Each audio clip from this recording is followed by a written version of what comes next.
I don't know why they're so willing to support him.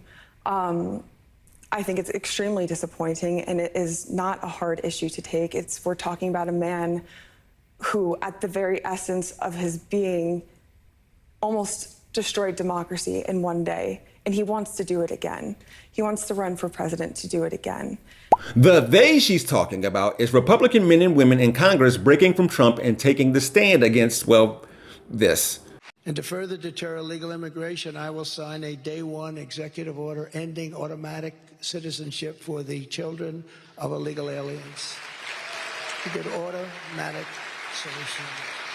Automatic citizenship. Or whatever this is. The stakes of this election could not be more stark. Either we have a communist state. You know, they used to use the term deep state. I'm stopping it. I'm using it Marxist. I'm using it fascist. I'm using communist because deep state is far too soft. Far too soft.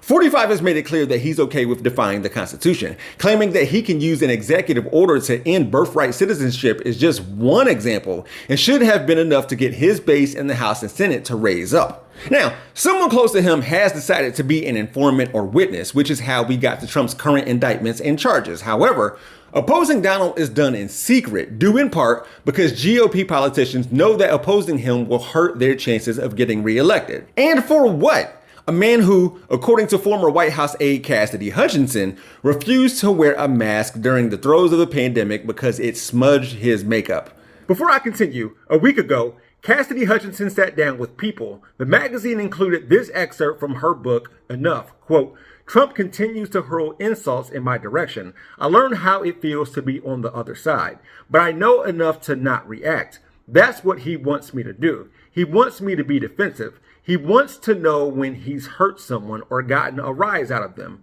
He wants to project his hurt onto the source of it. Trump doesn't care if you dispute him or call him a liar. Only silence bothers him. Being ignored drives him mad." We don't have to believe that story, but what Hutchinson says in that opening clip is right about the right. And some will not only avoid taking the stand against Trump, they won't take a stand against this. We're buying oil from Venezuela. When I left, Venezuela was ready to collapse. We would have taken it over. We would have gotten all that oil. It would have been right next door. But now we're buying oil from Venezuela, so we're making a dictator very rich. Can you believe this? Nobody can believe it. You know where the oil, their oil is garbage. It's horrible. The worst you can get, tar. It's like tar. And to refine it, you need special plants. What is that? Check out my TYT playlist here. All 500 plus videos that we have created can be found there. Watch them, all of them. And you can use the Jeff Wiggins hashtag in order to look for my other work where my architect knows Japanese.